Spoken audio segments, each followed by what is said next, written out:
Hej, for en måned siden, der lavede jeg en video, hvor jeg fortalte om de første 24 timer med Apples iPad Pro. Mit første indtryk af den, hvorfor jeg havde købt den og den slags.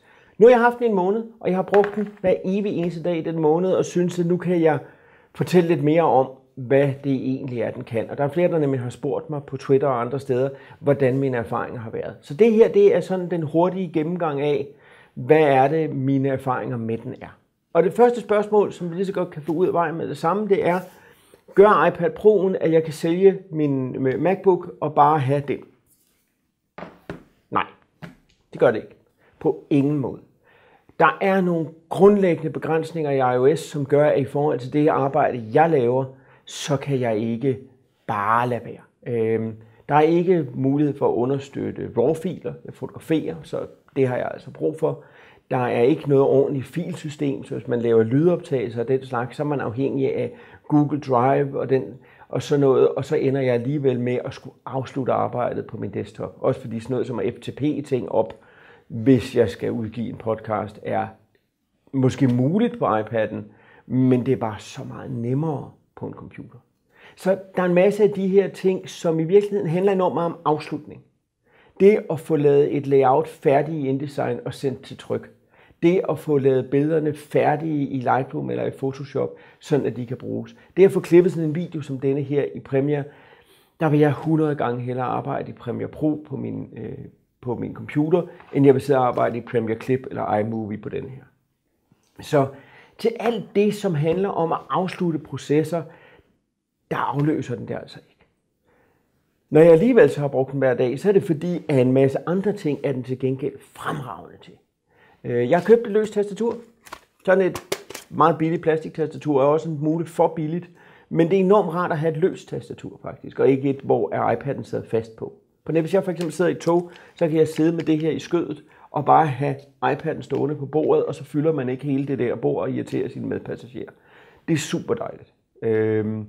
Jeg bruger det til at skrive tekster. Jeg laver mine manuskripter i OneNote, som jeg så deler med en redaktør, og så kan vi korrespondere over dem på den måde.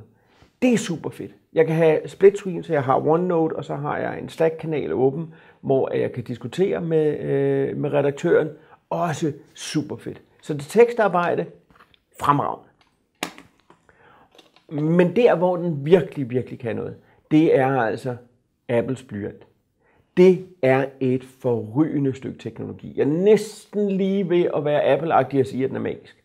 Men hvis man tidligere har brugt de her sådan nogle med en gummispids og en præcision som en ølpølse, så vil man altså blive begejstret for den præcision, man pludselig flår med blyant.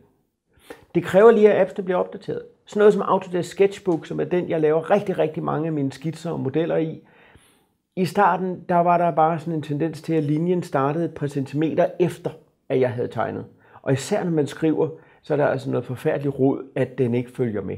Men de kom med en opdatering, og nu fungerer den spidse.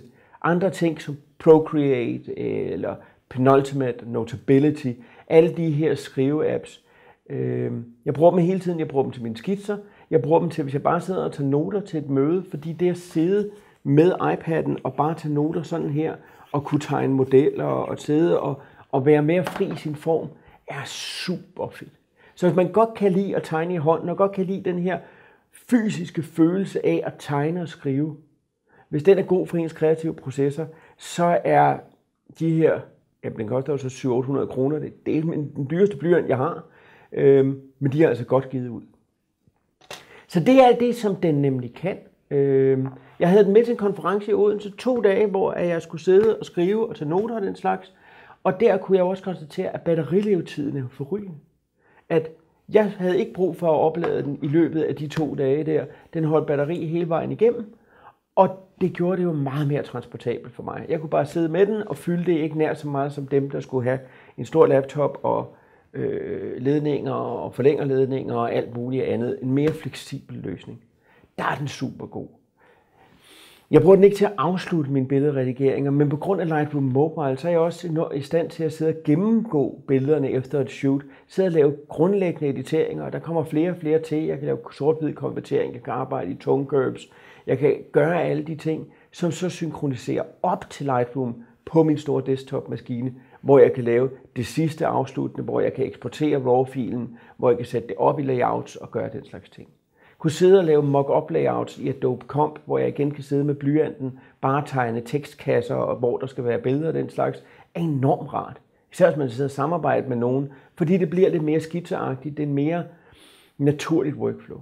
Så den passer netop ind i det. Den passer ind i idéfasen, den passer ind i manuskriptfasen, den passer ind i mock-up skitsefasen, men kræver så stadigvæk en computer i den anden ende til at afslutte det. Så altså, nej, den afløser ikke min laptop på den måde, men den afløser min laptop i forhold til at slæve den med mange steder. At hvis jeg ikke skal ud på et fotoshoot, hvis jeg ikke skal ud og optage video, så kan jeg sagtens nøjes med at tage den med. Når jeg er rundt hos kunder, så har jeg bare den med. Så min taske er blevet lettere, og det er blevet nemmere at have med at gøre. Er det pengene værd? Det er virkelig svært at sige. Hvis man synes, at de ting, som jeg gør med den, hvis man har brug for det, og man kender iPad-appsene, fordi det hele er jo stadigvæk iOS, og det er de apps, man kender, og det er de funktionaliteter, man kender, og den kan ikke pludselig en masse mere.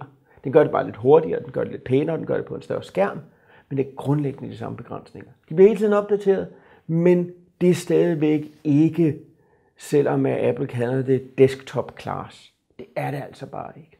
Så til det, den gør, fremragende, er det et must have? Nej, det er det sgu ikke.